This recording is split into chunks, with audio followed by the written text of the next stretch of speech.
The deep voice cowboy is still employed at age 80.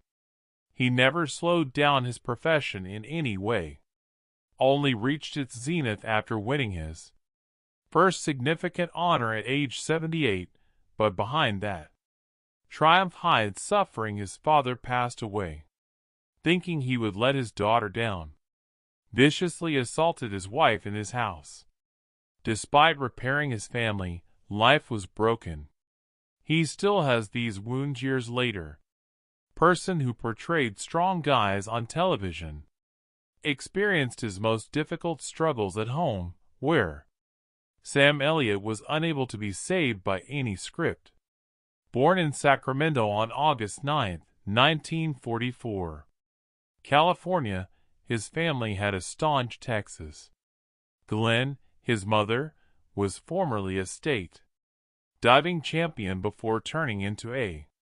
Henry, his father, was employed by the Department of the Interior's monitoring. They were not Hollywood, and they were dangerous creatures. Individuals, they were hardy, outside, and Sam is proud to have grown up in Hollywood, the park where his father lived. In a backyard greenhouse, Bionas, were frequent visitors at the state fair, and Sam even, before he could, he sung in the church choir. Comprehend the phrases completely as a child in. Sam's youth in the 1950s was similar to the majority of boys, just fantasized about riding William Land Park, where he got his bike all the approach to the Sacramento River, entering harmless mischief while racing home at sunset. Because of his father's work, he accompanied, traveling far into the Sierra Nevada. In chilly alpine streams, they would fish and trek along isolated pathways in some locations, such as the Rubicon and Wentworth Springs. These journeys allowed Sam to engage with. To the wild, it was more than just enjoyable, it shaped. Later, that relationship turned into the. He would portray the cowboy's essence on screen. But when Sam turned, everything was different. 13, his father received a new job offer, and the families were forced to relocate to Portland, Oregon. Sacramento was Sam's, and he didn't want to go. He carried his love throughout the entire universe, for the great outdoors alongside him, even while he attempted to adapt to a new environment. Sam was just 9 years old when his life took an additional abrupt shift. He had been spending Saturday afternoons spent viewing films with old serials from his sister's sci-fi western. He simply spoke it aloud one day. Desired to pursue acting, but his father didn't accept it nicely. He believed that acting was, "It's a silly pipe dream," he said to Sam. "Has no chance in hell of snowballing." For years, the comment persisted, creating a. Sam and Sam continued their stealthy struggle. Despite this, he continued to perform in school plays. He played Big Jewel in high school, a local group of guys and dolls at Clark College. His performance was lauded by the publication, saying that one sentence kindled a fire under him. He should become pro. Perhaps he lacked a fire within himself. He was going to attempt, although it was a little chance. Then, shortly after, the tragedy occurred in 1962. Sam's father graduated from high school, passed away with a heart attack they didn't make. Tranquility, his father never witnessed his success. Sam's discomfort persisted, saying, "It kills me," to discuss it. However, it remained intact. It pushed him immediately following the funeral. He left college and didn't stray. He concentrated more on his father's skepticism, became fuel for every He recalled the moment someone told him no. In 1966, Sam's line regarding the snowball: enlisted in the Air National Guard of California.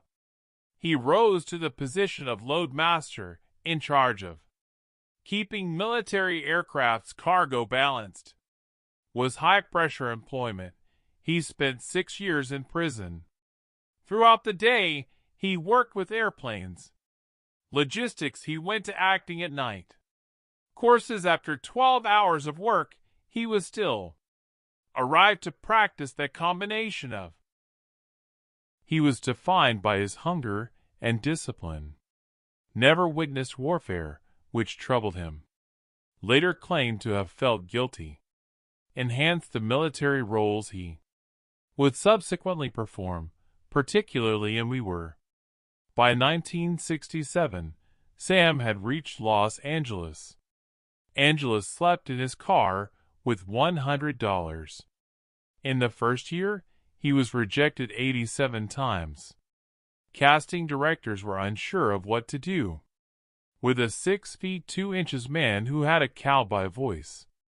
Preacher he was employed in construction for. Attended auditions and earned $125 per hour. His first boots still covered with dust. In Way West, I worked as an extra. $50 for a single day on set with no lines, but he was fortunate to have director Leo Penn in 1968. Spoke 3 lines to him on a courtroom program. Called Judd for the 3 lines of defense. All the producers had to do was rewrite scene to maintain his voice in his. The baritone that once prevented him from suddenly began to open doors after years of. It would eventually have $1 million in insurance. His early responsibilities did not bring him wealth. 1968 saw him make just around $3,800. $33,000 now, however, he was constructing a. Repute directors began to take notice. His appearance, his tone, and his presence in the director asked him to gain Way West. Sam gained 15 pounds of muscle, so he got up every day at 500 a.m. and work out with weights when he even tried out for Gunsmoke. To land, he dropped his voice by 12 hertz. The notes from that era's role casting. John referred to him as walking testosterone. Wayne's ghost was still confronted with resistance at one point. A producer made fun of his military service, referring to it as playing soldier, that almost caused him to resign, but it also strengthened his resolve, and he cursed. He would never portray a cowboy or soldier without exerting all of his energy. For him, it was more than just acting. Was private, which is difficult to accept yet. Catherine, Sam Elliott's prospective wife. Ross appeared in the same film once. Elliott and I never met back in 1969. Played a card game without a name in the Butch Cassidy's first scene with a. He just watched Robert, Sundance Kid. Redford displays his shooting prowess. Ross, meanwhile, played a key role. Perhaps they appeared in the same production, even close to the same group, yet their routes, in reality, they wouldn't cross. Met for nearly 10 years, until 1978. Afterwards, when they co-starred in the heritage of spooky thriller shot in. Sam Elliott's early career in London wasn't. Contrary to popular belief, he wasn't a cowboy with a mustache from the beginning. His first major part was in a horror film. Frogs was the title of the frog-themed film. Elliott's 1972 release featured a photographer of wildlife stuck on an island where people are opposed by nature. The movie debuted in Florida on March 23 and obtained Just 38 cinemas generated $458,392 in its. Not bad for a low-budget first 17 days. Rotten Eco horror critics weren't nice. It is rated 26% on Tomatoes and 51 on Metacritic. However, one review even made Elliott stand out. Made a joke about the frogs not doing any of the murder, but continued to commend Elliott's serene, grounded performance. Oddly enough, the film appeared on M and remained there. As recently as 2022, TV's Spenulai for a film about the nature of killers. It was a unexpectedly good start, but Elliott didn't lead to stardom. Instead, he rose gradually. One television show at a time. In 1969, he was an extra in Butch. That same year, Cassidy got a part in Judd for the Defense. Next, a series of participation in Western television series such as Lancer, where he portrayed several roles that led to him playing Doug Robert on a regular basis.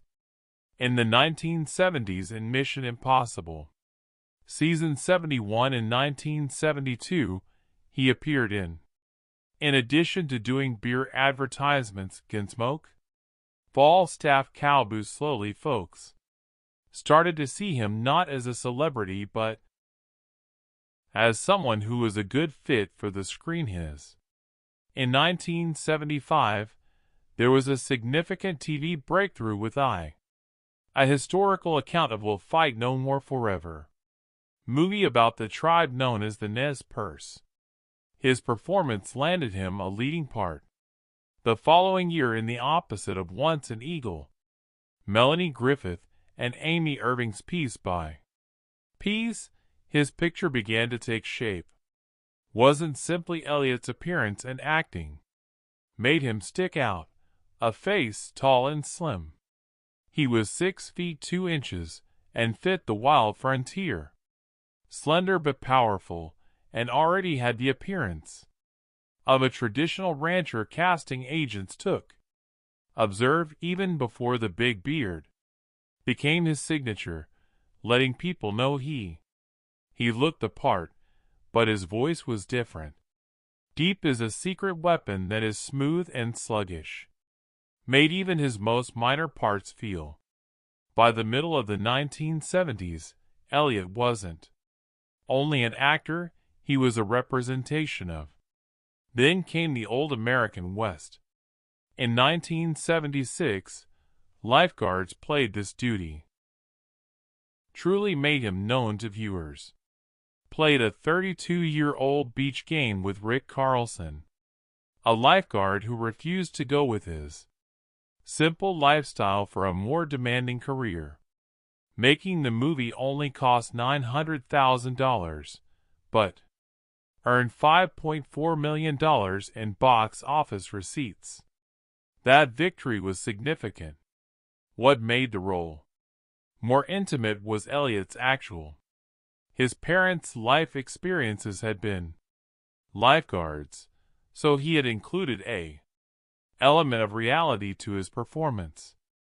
The movie's release was postponed by Paramount by a year, and throughout that period, Elliott rejected every TV offer. They were waiting for Lifeguard to introduce him to the film. A beach party was anticipated by world critics. Flick, but he had a deeper level of serenity. A pattern of thoughtful character emerged. Later, he had gone back to Roadhouse, and around this time, The Big Lebowski was also present. When Catherine Ross was brought by fate their way back into his life in The Legacy, played romantic protagonists with sparks on screen. Became a romantic relationship in real life. Ross was. Elliott was still married when they first met. Was unmarried at age 34. He once made a joke about Butch Cassidy's set. He was only a she was pursuing the shadow on the wall, the cinematographer for the movie, but now, after the legacy, everything were different. In 1979, Rap Ross filed for divorce from her husband. Years later, she married Elliott and had Cleo Rose, a daughter, in contrast to her four prior unions, each of which terminated in. This one actually lasted less than 5 years. It has continued for over 40 years. Later, as the 1980s got underway, Elliott completely. In 1979, the Western world was accepted on television. He and Tom Selleck collaborated on a miniseries that is based on a Lewis. Elliott played Tel Sackett in the Glamour novel. The three brothers' eldest brother is searching for. Following the Civil War, a new life was shot throughout Arizona, Colorado, and California and gained popularity among followers of the genre. Elliott and Selleck, 1982. Rejoined for another Shadow Riders Glamour adaptation. Elliott this time portrayed the former Confederate Dal Traven, a soldier attempting to rescue his abducted. Ross's family also had a part in honoring her and Elliott's first day of employment. Since falling in love, Elliott leaned toward the westerns. He had previously opposed his cowboy character, but had strong ties to Texas. He even had a kin who participated in the Alamo. It appeared to be a perfect fit, but then came the Elliott played Chance in Yellow Rose in 1983.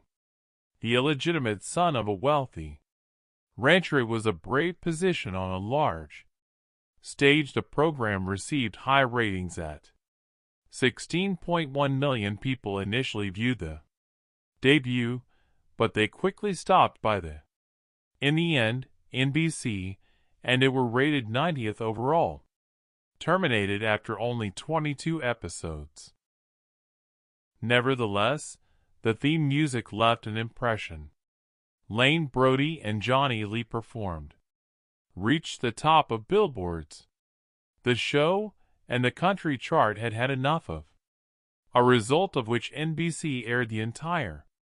Elliott's role in the 1990 series was yet another illustration of how strong his presence on the screen was, even though the show. Sam, did anyone last remember him? Elliott was not expected to try out for Mask in the beginning of 1985. He was in Hawaii shortly after his honeymoon with Catherine Ross at the time of the call test for the movie, but he declined, saying he wanted to take pleasure in the trip, but Ross had different plans. She called his agent in private. "I'll get him," he whispered behind his back. There, everything changed with that one motion. Elliott returned by plane, completed the screen test, and obtained the part of Gar, a motorcyclist with a gentle.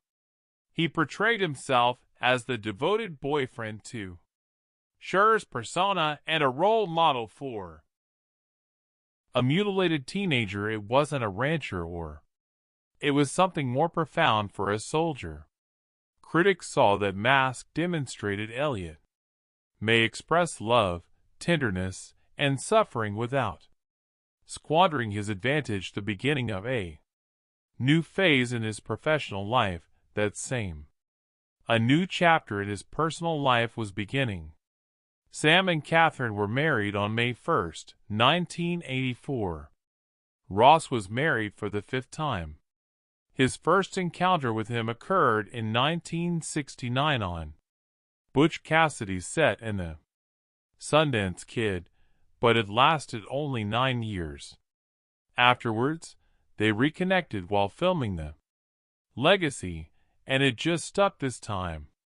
Months following their daughter's marriage, Given that Cleo was born on September 17, 1984 by when Mass ended, Elliott was balancing roles in movies and diaper duty. Man who had made a living by being quiet.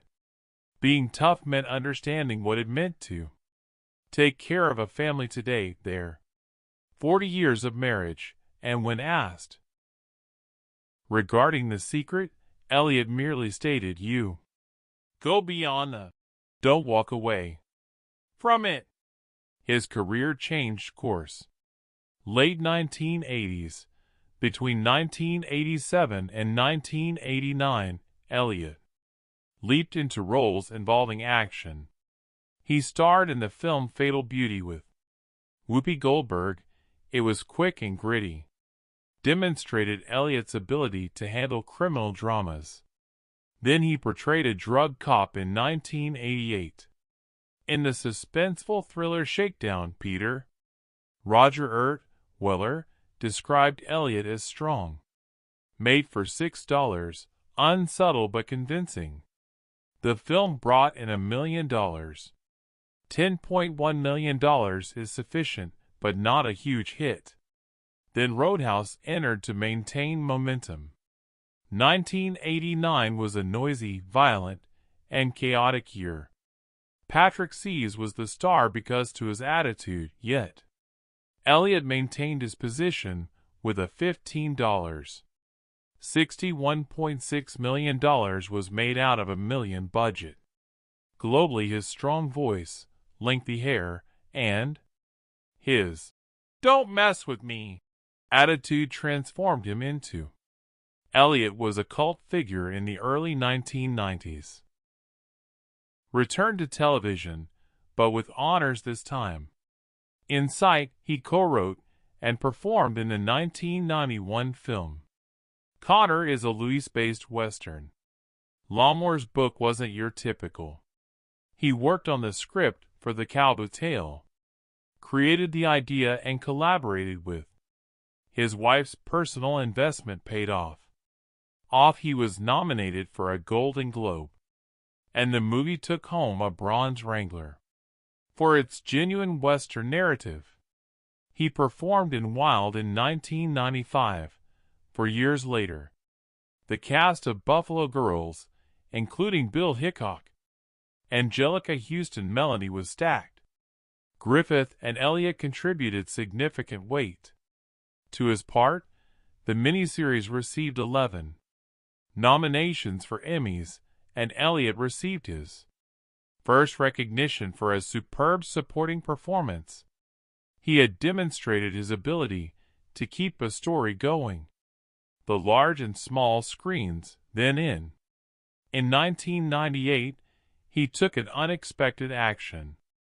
Entered a film where bowling, strange visions, alleys, and rugs dominated The Big Lebowski was not a story about cowboys, but Elliott was performing the stranger. He gave the movie's narration with a serene, pensive voice that framed the guy was surrounded by pandemonium and was only on screen for a short while, but individuals recalled every word, occasionally theirs. For his time, a man is the man, and location, the Coens' famous line. Brothers were fully aware of what they were. They provided Elliott with a legendary advantage. Part ghost, part bartender, and half angel. Younger audiences who had already Connor or Tombstone knew precisely. His voice became his most powerful expression. In the 2000s, a weapon deeply wealthy and clearly American, Elliott began narrating advertisements that would millions. In 2008, he was the spokesperson for Bare-Fitting Smoky because they both share an August 9, 1944 birthday. He also gained control of the well-known beef, which is what's replacing Robert for dinner advertisements. He was then hired by Mitchum Coors, and then Ram Trucks' voice was more than a part of a figure, it turned into the brand even. Children knew him from cartoon films, such as Barnyard, in which he portrayed Ben the. He didn't cow and sung, "I won't back down," must be seen in order to be recalled, but he continued to ride into the sunset in. He went back to the Western genre in 1998. He played Jim with the high-low country. Ed Love is a strong rancher who represents small-town cowboy life's demise. His character wasn't malevolent, rather it was a world-shifting. Then, in 1999, he went all. Once more, the hero said, "You know my name." The true story of the renowned Bill Tillman. It was produced by Lawman Elliott, who also acted in. He had returned full circle to dusty highways and ethical disputes, but with greater, way more command and passion than previously. Elliott left the West in 2000, at least momentarily behind on April. He made a live appearance in Fail Safe on the 9th. TV drama in black and white that takes place during the Cold War with Harvey and George Clooney. Walter Cronkite and Kittle present the show. Elliott performed at a significant event. Congressman Rasco. The situation was quite tense and extremely political in the same year that he appeared in the film The Contender, which is about the first female vice president of the United States nominee. It was piercingly powerful and packed with.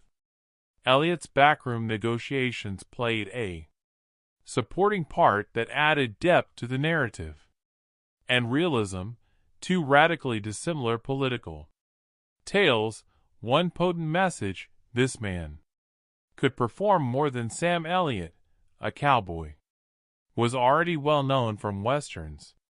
However, in 2003, something surprising when he entered the realm of superhero movies that include General. In Hulk, Thunderbolt Ross wasn't only. He was a 4-star general in any capacity. A man divided between his family and his responsibilities. Bruce Banner was taken down with cold control. The script was not even read by Furious Sam. Answered yes, since he desired to collaborate with On Lee. He had that much faith in. The project is rough, husky voice. Gravel, which fits the part perfectly. In one scenario, he informs Bruce, "I am the person who had your father thrown out away, and I'll return the favor." That line wasn't merely conversation, it was a warning. In 2007, for years later, he back to the realm of comic books. In Ghost Rider, he portrayed a mystery cowboy figure is the caretaker, directing the role of once played by Nicolas Cage. Elliott once more provided strength and calmness. Audiences who had only seen that voice dusty westerns were now showing him